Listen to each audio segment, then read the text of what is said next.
Hello everyone, this is Gary from Fantastic Fundas and this is lecture 2, the era of Mughals in the modern history series by Fantastic Fundas.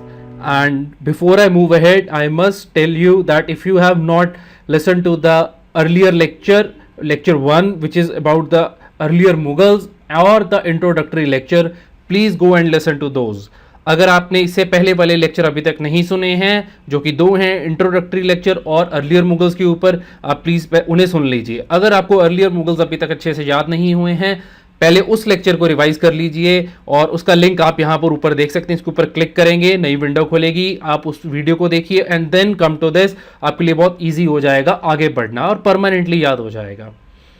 अगर मैं पहले चलूँ तो इसको review देता हूँ. आज हम क्या पढ़ेंगे उसके बारे में.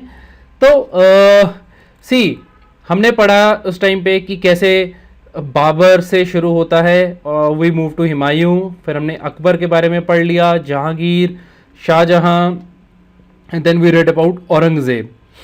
Now in this lecture we will be reading about that how Bahadur Shah came. This is Bahadur Shah over here. Then Jahandar Shah, this was very critical, and after the Jahandar Shah there is Farooq Siyar. He will play a very big role in history. And then we have, after Farooq Siyar, we have Rafi Darajat, and then we also did Rafi Dawla, so who's also called Shah Jahan too. And once we are done with that, we'll go to very important character, which is Muhammad Shah Rangila, which is also called Roshan Akhtar. We'll talk about this person also. And then we move to Ahmad Shah, and then Alamgir would be there, and Shah Alam too, Akbar too, and lastly we'll end up with Bahadur Shah. This will be a little longer lecture. I will be speaking quickly. अगर आपको कहीं पर थोड़ा तेज बोलूँगा, कहीं कुछ मुश्किल आती है, if you feel any difficulty, please stop then and there and you may rewind the lecture and then listen to it again. और आप थोड़ा पीछे करके इसको दोबारा सुन लें या थोड़ा रुक जाएं और फिर आगे चलें. एक कॉपी पेन लेकर बैठिए. You don't have to read this chronology. अगर आपको इसका रट्टा मारना है, पॉज कीजिए, just put down the chronology on your paper. Notes बनाने की कोई ज़्यादा ज़रूरत नहीं है. वीडियो दोबारा देख लीजिए, it will be very easy to revise you and you will also recall all the facts. मेरा फोकस रहेगा सारे फैक्ट्स भी बताऊं और पूरा स्ट्रक्चर भी बताऊं मैं आपको. तो अब ये कैसे होगा. तो पहला इस टाइम पर हम पढ़ने वाले हैं बहादुर शाह 1, और ये भाई साहब रहे थे 1707 से 1712. इंडिया की जो मॉडर्न हिस्ट्री है उसके बारे में भी यही कहा जाता है कि वो 1707 से ही शुरू होती है. तो this is a very important period. Now originally Bahadur Shah 1 था, इसको मुआज़म या शाह आलम भी कहते थे. और ये राजा कैसे बना था, इसने क्या किया था, अपने 2 भाइयों को हराया था. तो कौन से भाई थे वो, आज़म शाह और काम बख्श, जिनको ये हराकर यहाँ पर आया था. तो हम ये नाम याद करने की कोशिश करेंगे. बहादुर शाह, इसके नाम में ही पहले शाह आ गया है. अभी तक ऐसा कोई नहीं आया है जिसके नाम में शाह आता हो. जो सबसे पहले शाह आया था वही क्या बनेगा, शाह आलम भी बनेगा. तो बहादुर शाह, और इसको मुआज़म भी कहते थे. और किसको हरा, इसने अपने कौन से भाइयों को हराया था, आज़म शाह और काम बख्श को हराया था. कहाँ हराया था, battle of Jajau. This is a place near Agra. अब जो औरंगजेब की पॉलिसी थी इससे पहले, वो क्या थी, ही वॉज वेरी ऑर्थोडॉक्स और ये चाहता था कि शांति मेंटेन हो जाए. तो इसने क्या किया, हिंदूज की तरफ जो जितने राजे थे, चीफ थे, और उनकी तरफ पॉलिसी ऑफ टॉलरेंस लेकर आया. और राजपूतों से इसने क्या किया, policy of conciliation with Rajputs. And how did he do so, by giving them high titles. So we must be able to differentiate between Aurangzeb's policy and Bahadur Shah's policy. Now, what is Aurangzeb's policy? He was very orthodox, he was very communal. He was tolerant, this Bahadur Shah. Policy of conciliation, policy of peace, but toward one person he was not having conciliation, that was Marathas. Now, when they asked these Marathas, these asked for Sardesh Mukhi and Chauth, he said, okay, I'll give you Sardesh Mukhi, but I will keep the right to collect the revenue. You will not get the right. I'll give you the money. So half-heartedly Sardesh Mukhi was given. Shahu Ji, these are Marathas basically, you don't worry about this. मैंने मराठास बहुत अच्छे से cover करूंगा, मैंने काफ़ी उसके ऊपर मेहनत की है. So you don't have to worry about it. How Marathas, how will you remember all this? Just remember the words for the moment. जैसे पहला अभी आ जाता है Shahu ji. Shahu ji is very important person in Maratha history. Now what had happened that he was in captivity of Mughals. Now this policy of peace he followed with Marathas, and he released Shahuji from the prison. This guy came, Bahadur Shah, and he was arrested by Aurangzeb. Now when he was released, though he released him, Shahuji had his own fight of becoming the emperor of king of Maratha empire. But he had to fight one lady called Tarabai, who we will be talking in the next lecture. But you must remember that this guy Bahadur Shah, he did not recognize Shahuji as the Maratha king. Right? Now this is important over here, that he was not recognized, not Maratha king. Right? Now result of all this policy was what? Towards Maratha, disorder continued in Deccan because शांति नहीं हो रही है. तो बहादुर शाह का याद रखना, ये north में ही बहादुर था, साउथ के अंदर ये कोई भी इसकी अच्छी नहीं चली थी. बहादुर शाह वन के साथ मैं एक चीज़ बताऊंगा. इस टाइम पर गुरु गोविंद सिंह जी आए थे और उन्होंने मिलिट्री असिस्टेंस दी थी बहादुर शाह को. उन्होंने इसको बताया था कि कैसे लड़ाई लड़ते हैं, और गुरु गोविंद सिंह जी ने इसे स्पिरिचुअल गाइडेंस भी दी थी, क्योंकि वो गुरु गोविंद सिंह जस्ट कॉज के लिए ही हमेशा लड़ते थे. अब बंदा बहादुर नाम का एक उनका भक्त था, जिसका असली नाम लक्ष्मण दास था. He was the next Sikh leader who resisted Bahadur Shah after the death of Guru ji. Now he took part in the battle of Lohgarh, which was the also the first capital of the Sikhs. Bahadur Shah जो था, जो लोहगढ़ की जो किला था, ये गुरु गोविंद सिंह जी ने बनाया था. ये नॉर्थ ईस्ट ऑफ अंबाला की तरफ है, फुट ऑफ हिमालयाज की तरफ है. सिक्स उस टाइम पे जो थे वो सारा area, Sikhs were controlling the all the area between Sutlej and Jamuna river. Now why did Bahadur Shah fail in spite of guidance of Guru Gobind Singh Ji? This has to be thought about, because Guru Gobind Singh Ji can only give him guidance. Action had to be done by him. So what problem was with him? He did reckless spending and financial mismanagement. Imagine that this person, he spent 13 crores at that time in a period of just 5 to 6 years. This is 1707 to 1712. सिर्फ इसने 4-6 सालों में 13 करोड़ रुपए खर्च किए उस time पे, और gave large jagirs to his officers, और इसकी वजह से अंपायर क्रम्बल कर गया. और इसी अब ये और क्या बन के रह गया, ये अपने आप में एक शाह ए बेखबर ही बनकर रह गया. इसको इसीलिए शाह बेखबर कहते थे. अब what happened next was, after his death, अब जब डेथ होगी इसकी, तो सक्सेशन का चक्कर पड़ गया जी. अब नेक्स्ट की राजा कौन बनेगा?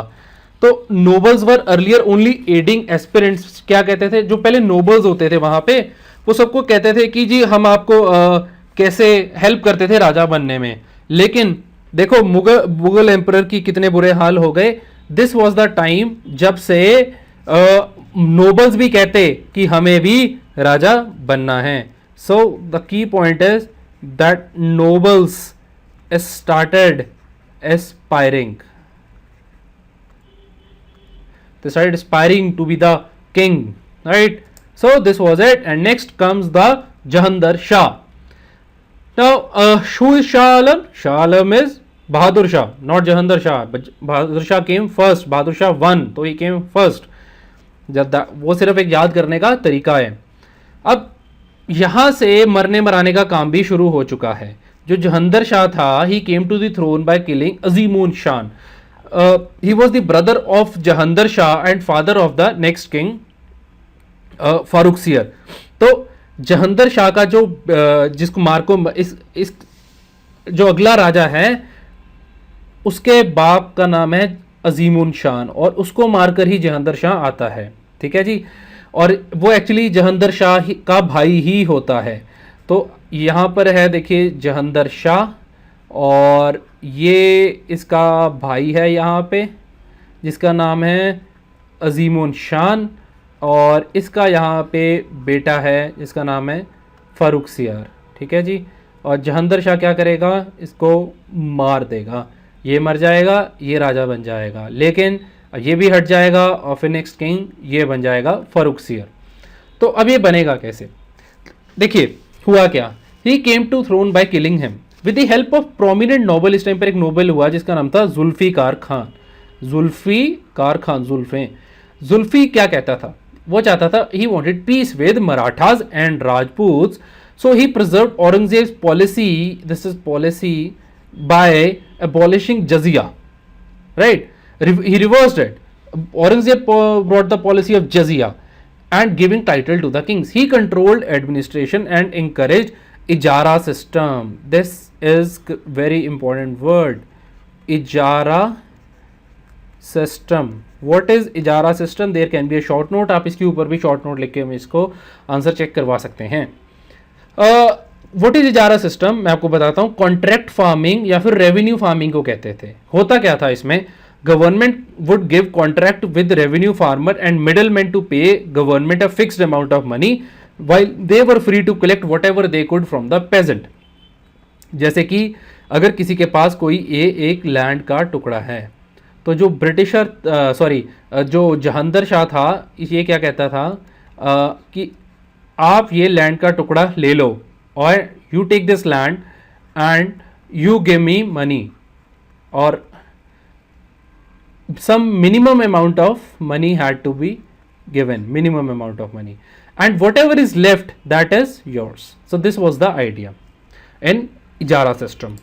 Now he confirmed the earlier private arrangement between his deputy in Deccan जिसका नाम था पन्नी and Maratha king जिसका नाम Shahuji in 1711, which had granted Chauth and Sardeshmukhi of Deccan on the condition of right of collection by Mughals and handing over to Marathas. तो जो पहले वो सारदेशमुखी और चौथ का राइट दिया गया था, इससे एकदम पहले वो क्या हुआ था, इसने क्या किया, वो उनको कंफर्म कर दिया, बस वहीं पर रख दिया. हाँ, लेकिन सिक्स के साथ ही हैड अ फाइट, उनके साथ इसकी नहीं बन रही थी. क्यों, बहादुर शाह सीख नहीं पाया कि क्या करना है गुरु गोविंद सिंह जी से. फिर जहांदर शाह आया, तो जो ये शाह आ रहे थे ये सिक्स से के साथ लड़ाई ही करते जा रहे थे. तो बंदा बहादुर के साथ भी लड़ाई रही और फिर बाकी सिक्स के साथ भी, एंड उनके अगेंस्ट इन्होंने पॉलिसी ऑफ सप्रेशन चला के रखी. फिर क्या होता है, अब इसका जो रूल था वो सिर्फ 9 मंथ्स ही लास्ट किया. प्रोबेबल रीजन देखो बहुत सारे हो सकते हैं कि इसके ऐसे जाने के, एंड देखो वैसे भी ये अजीमो शान को मार कर ही आया था यहाँ पे. तो नेक्स्ट टेम्परर जो है वो फ़ारुखसियर इसको एक लड़ाई में हरा देता है. और फ़ारुखसियर कौन होता है, जैसे कि मैंने आपको बताया, ये है जहांदर शाह. जहांदर शाह का ये है भाई यहाँ पे, जिस भाई का नाम है क्या कहते हैं, अजीमुन शान. अजीमुन शान का बेटा है फ़ारुखसियार, और फ़ारुखसियार इसको लड़ाई में हरा देता है. यही इसकी कहानी है.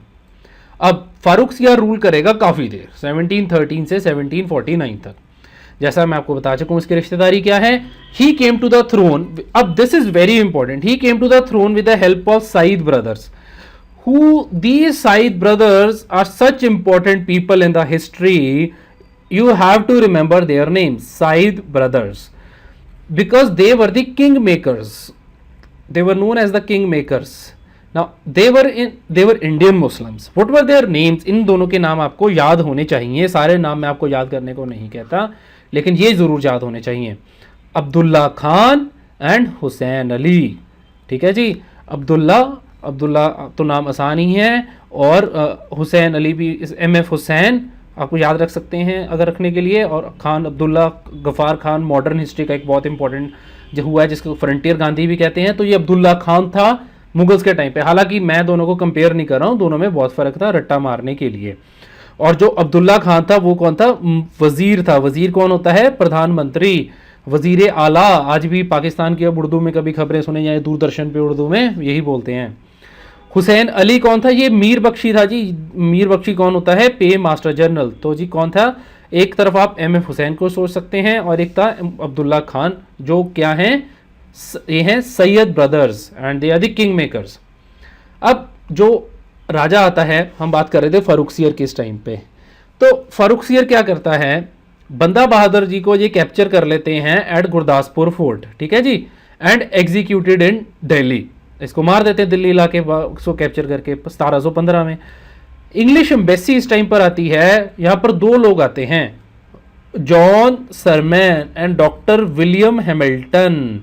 ये नाम बहुत इंपॉर्टेंट है, ये अक्सर पेपर में, प्रीलिम में और मेंस में आते हैं। अब कहानी, the story is doctor William Hamilton was a doctor when he went to the court of Farrukhsiyar. जो Farrukhsiyar were very happy with his services as a doctor, so he what he did, he gave the royal order farman. Now I do not know what is written on this, if anyone knows Urdu can put a light on it, but farman looked like this. See, this is what farman looked like, right, this is farman, this is how it looked like. Now for what was this farman about? It gave Britishers duty free trade rights to English in Hyderabad. See, हम बाद में जाके अहमदाबाद, बंगाल, तो सब जगह इनको ये ऐसे राइट्स मिल गए। हम बाद में जाके आगे जाके पढ़ेंगे भी कि कैसे जो नवाब ऑफ बंगाल होते हैं, ठीक है जी, नवाब ऑफ बंगाल, अब ब्रिटिश जहां पर मुगल तो वीक होने शुरू हो चुके हैं 1707 ऑनवर्ड्स, तो जो बंगाल के नवाब होते हैं वो ब्रिटिशर्स को फोर्स करते हैं कि अब उतनी ही कस्टम ड्यूटी दो जितने और दे रहे हैं, कोई ड्यूटी फ्री ट्रेड नहीं उनको करने देते। और वो ऐसा कैसे कर पाते हैं, हालांकि नवाब ऑफ बंगाल तो एम्परर के नीचे आता है, पर क्योंकि मुगल्स वीक हो चुके हैं, ठीक है जी। I will just explain it to you. देखिए, this is Mughals weak, so local leader who were governors, they were strong, and since they were strong, what happened, follow their own policy, follow own policy। अब जब इनकी अपनी policy होती थी तो they could control, so what happened, Bengal controlled trade and duty, Bengal trade and duty, this is what Bengal controlled. Now they forced until what, until 1757 battle of Plassey। इसके बारे में हम जब बंगाल के बारे में अगले लेक्चर में पढ़ेंगे तब बात करेंगे। लेकिन see what is happening here in this case, what is happening is they are giving them duty free trade rights. Look at the Mughals, they have grown so weak. I'm just drawing a comparison here.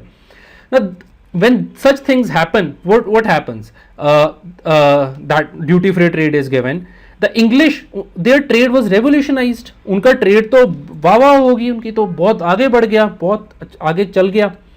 तो इसको हम कहते हैं Magna Carta of British trade in India. ये this is a very important question, this whole question is very important, right, this point is very important. Now Magna Carta का मतलब क्या होता है? मैग्ना कार्टा शब्द का मतलब है a document of supreme importance. Why is the Farman called the Magna Carta of British trade in India? तो ऐसे क्वेश्चन के अंदर आपको बताना पड़ेगा कि फारुखसियर गेव इट टू, किसको दिया फारुखसियर ने? ये देखिए, Farrukhsiyar gave it to two people, one is Hamilton and the other is John Sermon, right? So sorry, I just forgot that actually. One is Hamilton and one is Surman, right? Surman, you must remember these names and say what did they do? Duty free trade rights. This revolutionized the trade, and this is why it is called Magna Carta.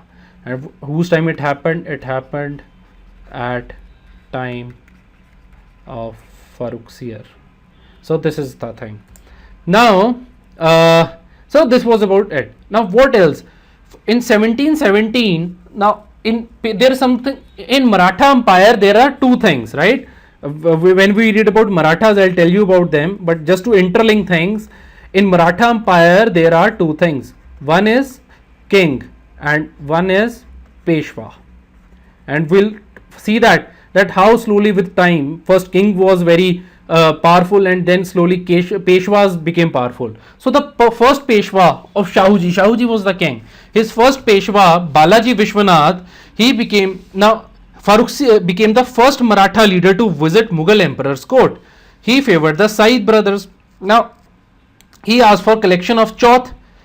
What is Chauth and Sardeshmukhi? Chauth is 1/4 of the total revenue collected from the areas which Marathas will not attack. कि आप कुछ area है वहां इसका 25% revenue, चौथा हिस्सा चौथ हम रखेंगे और इसके बदले में वहां पर अटैक नहीं करेंगे. दूसरा है सरदेशमुखी. सरदेशमुखी एक्चुअली शिवाजी कहते थे कि क्योंकि वो देश सभी देशमुखों के हेड हैं तो बाकी सब लोगों को 10% उन्हें देना पड़ेगा, और जो देशमुख होते थे वो रेवेन्यू कलेक्टर होते थे. तो हेरिडिटरी राइट जो थे ये शाहू जी ने भी क्लेम करना चाहा, जैसे शिवाजी के पास ये राइट था, और ये राइट लेने के लिए वो फारुखसियर के पास गए. कौन जाएगा फारुखसियर के पास? अब राजा तो जाएगा नहीं, तो पेशवा जाएगा. तो पेशवा इस टाइम पर कौन है? बालाजी विश्वनाथ. बालाजी विश्वनाथ यहाँ पे गो टू फारुखसियर, और ये हम यहाँ पे फोटो देख सकते हैं पेशवा की. रफ़ी उद दजारत एंड रफ़ी उद दौला अब यहाँ पे दो आए. देखो दजारत मर गया टीबी से, कुछ महीनों के लिए आया, ये भी सैयद ब्रदर की वजह से ही आए थे. ठीक है जी, साइद ब्रदर्स की वजह से ही आए थे. एक्चुअली वो स्पेलिंग गलत लिखे हैं, साइद. एनसीईआरटी में तो साइद कहा गया है, और बिपिन चंद्रा और भी लोग इसे साइद ही कह रहे हैं. तो खैर, तो अगर दौला की बात करें, Rafi ud Daula he was made the king and also killed by Sayyid brothers, और इसी को हम शाहजहां टू भी कहते हैं. This is important here. Now Sayyid brothers के अंदर they followed policy of religious tolerance. If we see there is a general trend and that is after Aurangzeb there has been a policy of religious tolerance. ठीक है जी. अब इसके बाद आते हैं सबसे ज़बरदस्त मोहम्मद शाह रंगीला जी. ये 1719 से 1748 तक रहेंगे. साल इतने इंपॉर्टेंट अभी नहीं है, अभी बाकी चीज़ों को याद करने पे फोकस कीजिए. जब इन वीडियोस को कई बारी 2-4 बार देख लेंगे तो साल अपने आप याद होने शुरू हो जाएंगे. मोहम्मद शाह रंगीला का जो एक नाम था वो था रोशन अख्तर. ऋतिक रोशन और फरहान अख्तर दोनों को मिला दे तो कौन बनता है? रंगीला. ठीक है जी, तो ये बात आप याद रखिएगा. इसका ये भी, this question can come in as a multiple choice. They were helped again by Sayyid brothers. देखो साइद ब्रदर्स ने सबकी हेल्प की, यहां पर भी कर रहे हैं to be the king. But Rangila was very clever and he killed the Sayyid brothers because they were menace. He knew, इससे पहले रफ़ी उद दौला को भी तो मरवा कर चुके हैं साइद ब्रदर्स. इसको क्या है? इसकी रानी का नाम था रहमत उन निसा, जो कि बहुत सुंदर थी, लेकिन उसका इसके एडमिनिस्ट्रेशन पर भी इन्फ्लुएंस हो रहा था. ये अब 18 साल का किसी को राजा बना देंगे तो वो ऐश परस्ती करेगा और क्या करेगा, और वही इसने की. मैरी मेकर किंग भी इसको कहते थे. 1724 के अंदर निजाम उल मुल्क. अगले लेक्चर में जब हम पढ़ेंगे हैदराबाद की हिस्ट्री तो उसके अंदर हम एक राजे के बारे में पढ़ेंगे जिनका फाउंडर था निजाम उल मुल्क. एक्चुअली में निजाम उल मुल्क पहले क्या करता था? मोहम्मद शाह रंगीला के साथ ही था काम कर रहा, लेकिन वो उसकी एडमिनिस्ट्रेशन से इतना परेशान आ गया था, पुअर एडमिनिस्ट्रेशन से, कि उसने सोचा कि मैं अपना जाके खुद ही अपना काम संभालूं. ठीक है जी. और दूसरी बात, ये साइद ब्रदर से थोड़ा जेलस भी था क्योंकि उनकी सिचुएशन उस टाइम पे काफ़ी बेटर थी इससे, तो इसलिए he left. And this is very important statement. अब यहाँ पर you can put down the question in your copy, आप लिख सकते हैं, इसको आंसर कर सकते हैं. It is said that the departure of Nizam ul Mulk from Muhammad Shah Rangila's court it was the symbolic flight of loyalty and virtue from the Mughal empire. ठीक है जी, ये statement as it is you can expect it in the paper. ठीक है जी, so this was it, his departure was symbolic of loyalty and virtue from Mughal Empire. Nadir Shah 1739 में आया, Shah Persia था। इसने क्या किया, मुगल आर्मी को करनाल में हरा दिया। On support and persuasion of a noble Saadat Khan, जो बाद में अवध की हिस्ट्री में हम पढ़ेंगे, नादिर खान ने क्या किया, दिल्ली पर अटैक किया और वो अपने साथ पीकॉक थ्रोन लेकर चला गया। ठीक है जी, अब ये साइड पर आप देख सकते हैं, this is our king Rangila ji बैठे हैं, he is a merry maker and this is what he is doing, ऐश परस्ती में लगे हुए हैं। और ये वो पीकॉक थ्रोन है जो उठा के ले जाता है, और ये शाहजहां के पीरियड से यहां पर था चल रहा। अपने साथ मोहम्मद शाह रंगीला कोहिनूर डायमंड भी ले रहा है, लेके साथ चला जाता है। मेरे ख्याल से ये साथ में रंजीत सिंह जी की पिक्चर है। खैर वी कैन इसको आप भूल सकते हैं, रंजीत सिंह जी के बारे में हम बाद में बात करेंगे। Focus is this Kohinoor, this diamond over है। ओके, सो अब इसी ने कोहिनूर डायमंड को कोहिनूर का नाम दिया था, क्योंकि इसको क्या कहा था, it is a mountain of light. This invasion exposed weaknesses of empire to Maratha sardars, कि मुगल की क्या वीकनेस है। देखो सब मुगल की वीकनेस को एक्सप्लॉइट करेंगे, मराठा कर रहे हैं यहाँ पे, आगे जाके बंगाल, अवध, कार्नेटिक, हैदराबाद सब करेंगे, और अल्टीमेटली उन सब की वीकनेसेस का इस्तेमाल ब्रिटिश करेंगे और फिर ब्रिटिश रूल करेंगे। एंड फॉरेन ट्रेडिंग कंपनीज जो थी उन सब ने इसका फायदा उठाया। इस टाइम पर अहमद शाह अब्दाली आता है, जिसका अहमद शाह से कोई रिश्ता नहीं है। अहमद शाह अब्दाली, इसने बैटल ऑफ करनाल में भी पार्ट लिया था। बैटल ऑफ करनाल वो होता है जिसके अंदर नादिर शाह जो कि लूटने आया होता है, उसने इसको हरा दिया होता है। See this is battle of Karnal and this is Ahmad Shah Abdali who also took part in it, and Battle of Karnal is about Nadir Shah who has come for one thing only, and that is plunder. Now Abdali invaded India 8 times, right? He is very famous, and he started in 1748 and plundered wealth for 20 years. आए, पैसे लूटे, ऐश की वापस, यही इसकी जिंदगी थी 67 तक। इतना इसने लूटा इंडिया को। अब मोहम्मद शाह रंगीला के बारे में थोड़ी सी और कल्चरल डेवलपमेंट्स की अगर बारे में मैं यहां बात करूं तो वो क्या थी यहां पे। देखिए इस टाइम पे एक तो उर्दू बहुत डेवलप हुई। ठीक है जी, वली दक्कनी, ये वली दक्कनी है साइड पे जिनकी आप पिक्चर, दिस इज वली दक्कनी। तो ही केम टू एम्परर कि उर्दू भाषा को लेकर, and Urdu became the court language. अब पहली बारी उर्दू कोर्ट लैंग्वेज, शुरुआत तो हम पर्शियन से करेंगे और उससे पहले टर्किश भी होती है, लेकिन फिर अब उर्दू आ गई है पहली बार। और जो ये उर्दू भी है ये पर्शियन और हिंदी का मिक्सचर है। इस टाइम पे पहली बारी एक नया डांस फॉर्म आता है जो कि यूपी के अंदर बहुत पॉपुलर है, उसे कहते हैं ख्याल, और ये पंडित बिरजू महाराज जी हैं। हम पूरी कल्चरल हिस्ट्री भी कवर करेंगे मेंस और प्रीलिम के एंगल से, जो भी इंपॉर्टेंट होगा। I will try to do it, there is no commitment for now, but I will try to do it. लेकिन हाँ, मेंस के टाइम तक तो मैं इसको खत्म कर ही दूंगा। Kathak emerge as a new dance form अब। ठीक है जी, निजामत खान और फिरोज खान, अब यहां पर दो सिंगर हुए हैं, एक सदरंग एक Adarang, they were famous musicians of the court. ये दो नाम इंपॉर्टेंट हैं, निजामत खान एंड फिरोज खान। NFK, जैसे JF कैनेडी वैसे NFK, निजामत एंड फिरोज। अब Ahmad Shah, he is not Ahmad Shah Abdali जो अब ये अहमद शाह आया है। He gave away area of north west after so many attacks by Abdali. जो उसकी मदर थी उसका नाम था, वो एक फेमस डांसर भी थी, और उसका नाम था उद्दम बाई, एंड उसने खुद को टाइटल भी दिया था कुदसिया बेगम का। ठीक है जी, ये है हमारे Abdali ji, this is not Ahmad Shah, and this is the queen. अब देखिए फोकस वाली बात क्या है कि वो तो अपनी पूरी ऐश परस्ती में लगी हुई है। तो अब इसके नाम से गार्डन भी है दिल्ली में, ओबराय होटल के पास, अगर आप कभी गए हो आपने देखा होगा, तो वो वहां पर जो है कुदसिया बेगम गार्डन ही है जो कि उद्दम बाई है। अब अहमद शाह को इस टाइम पे इमाद है जो वो मार देता है। इमाद उल मुल्क उसका इमाद उल मुल्क गयासुद्दीन खान, इसका नाम पूरा याद करने की जरूरत नहीं है, सिर्फ इमाद ही बहुत है। एंड जिसको कैसे मारेगा, with the help of Marathas.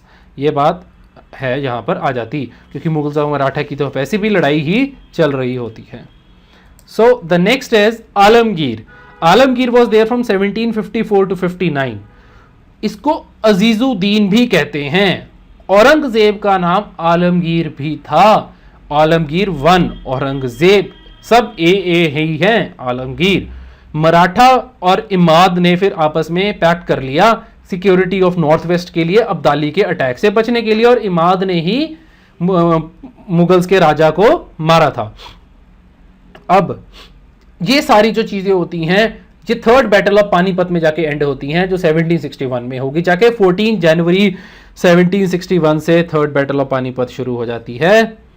14 जनवरी 1761।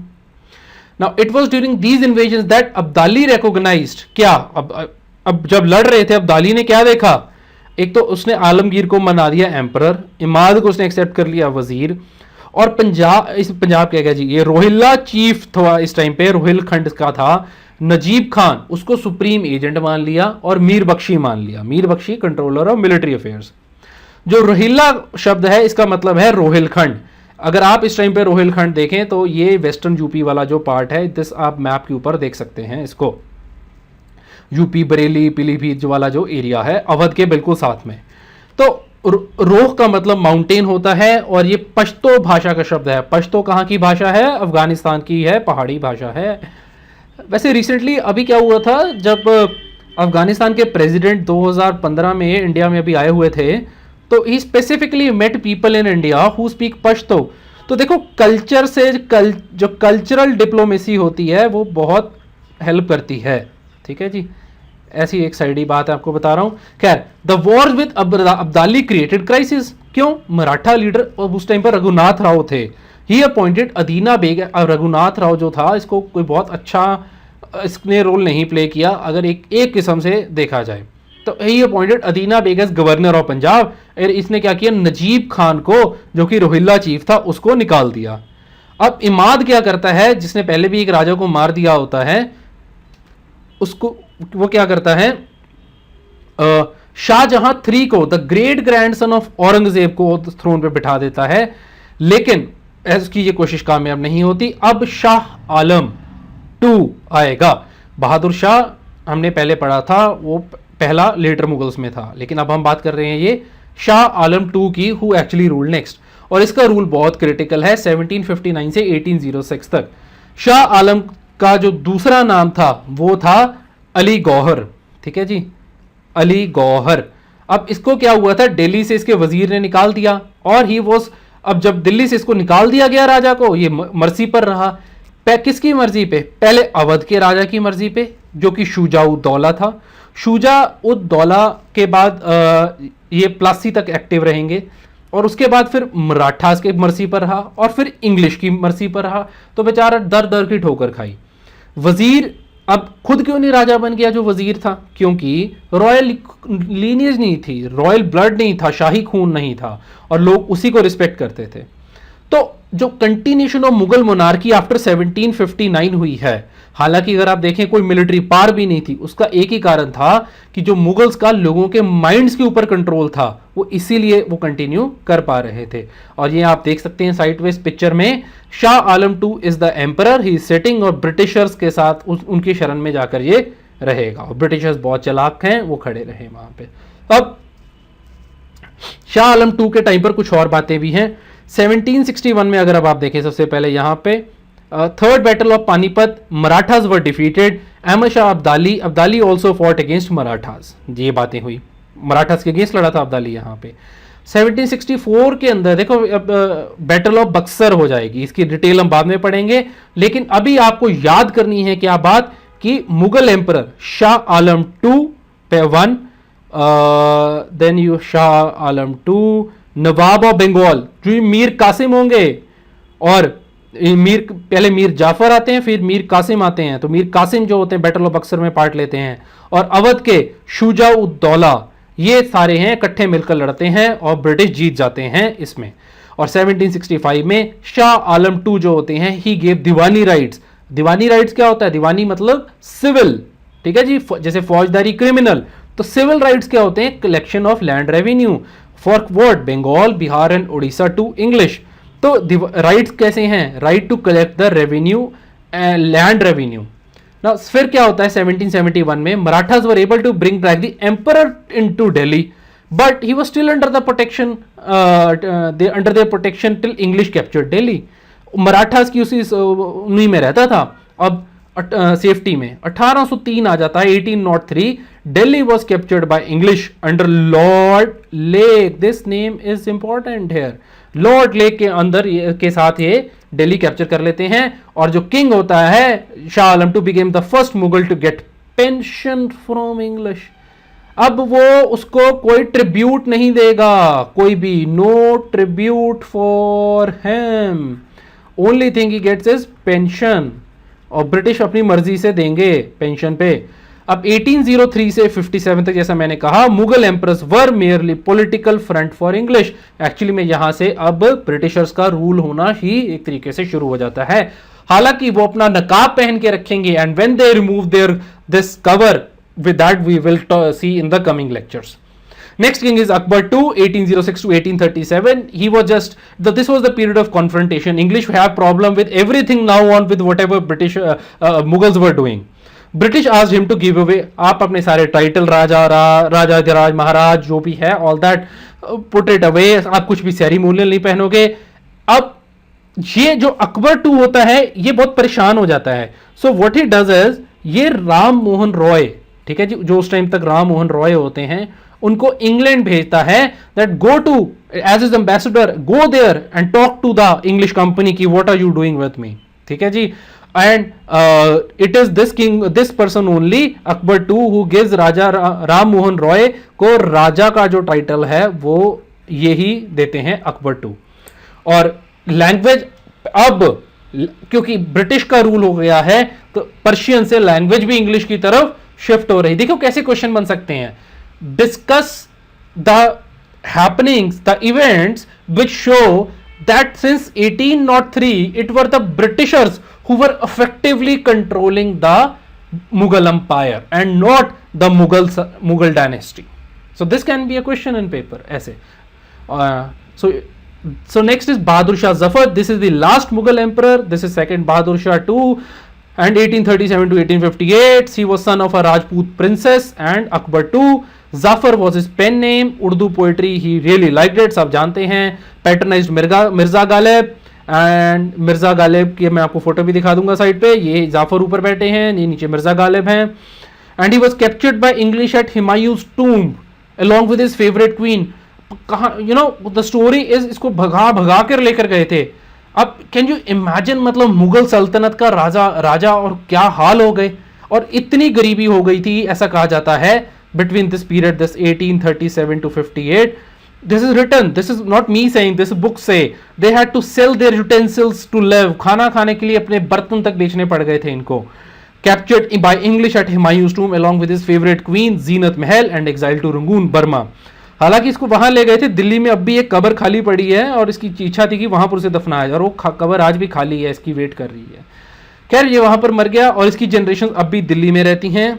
और रिसेंटली अगर मैं हैपनिंग्स बताऊं, अब ये पेपर में क्यों भी आ सकता है, इसकी जनरेशंस हैं दिल्ली में। एक तो वो इसके खान साहब में बहुत फेमस हैं दिल्ली में, जो all that mutton and chicken जो बनाते हैं पुरानी दिल्ली में। एंड दूसरा रिसेंटली इसकी जनरेशन में से कोई एक लेडी आई थी and she went to Golden Temple माफ़ी मांगने के लिए फॉर व्हाट बहादुर शाह के एंसेस्टर्स डिड टू सिख्स, ठीक है, जैसा कि हमने पढ़ा कि सिख्स के साथ इन्होंने हमेशा कॉन्फ्रंटेशन रखी। So that is all about the lecture. Question क्या है आपके लिए, जैसा कई लोगों ने मुझे कहा कि क्वेश्चन भी शुरू किए जाएं, तो हेयर इट इज। क्वेश्चन लिख लीजिए, later Mughals mark the beginning of modern history of India, write a short note on this statement with illustrations।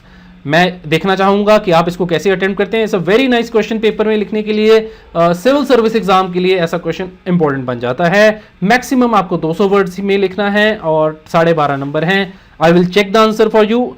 अगर लेकिन आप मेरे से चेक करवाना चाहते हैं, it has to be in PDF format only, I am telling you. अगर आप सिंपल फोटो खींच के भेजेंगे मैं चेक नहीं कर पाऊंगा, और या फिर आप इसे टाइप करके भेज दीजिए, लेकिन प्रेफर कीजिए अगर आप मुझे PDF ही दे सकें, that will be good for me. और पिक्चर जो अगर आप फोटो खींच के भेजते हैं शुड बी क्लियर, और टाइप करते फिर भी कोशिश कीजिएगा कि उसकी PDF बन जाए। And if you are clicking it using phone तो क्लियर हो पिक्चर। और आप जो आंसर भेजे उसके ऊपर क्वेश्चन जरूर लिखिएगा, अपना नाम, अपना ईमेल एड्रेस, और जिस दिन आप उसको आंसर कर रहे हैं वो डेट जरूर लिखिएगा ऑन द आंसर शीट, तभी मैं इन सब चीज़ों को चेक कर पाऊंगा। बिकॉज मेरे पास बहुत सारे आंसर्स आएंगे, इतने सारे को मेरे लिए मैनेज करना मुश्किल हो जाएगा। That is why I need all this details. भेजना कहां पर है आंसर आपको लिख के, fantasticfundas@gmail.com। You can note down the email address, यहीं पर भेजिएगा तभी मैं इनको चेक कर पाऊंगा। I will try my best कि जल्दी से जल्दी आपको चेक करके भेजूं, लेकिन I will surely check them whenever I do. ठीक है जी, write the answer and let's see what we can do. Question को मैं अलग से तो नहीं डिस्कस कर पाऊंगा क्योंकि लेक्चर बहुत लंबे हो रहे हैं, बट श्योरली आपके जो आंसर्स होंगे मैं एक एक आंसर को कर दूंगा। अगर कोई खास ही क्वेश्चन होता है तो हम उसको डिस्कस कर भी लेंगे, ऐसा कोई हार्ड एंड फास्ट रूल नहीं है।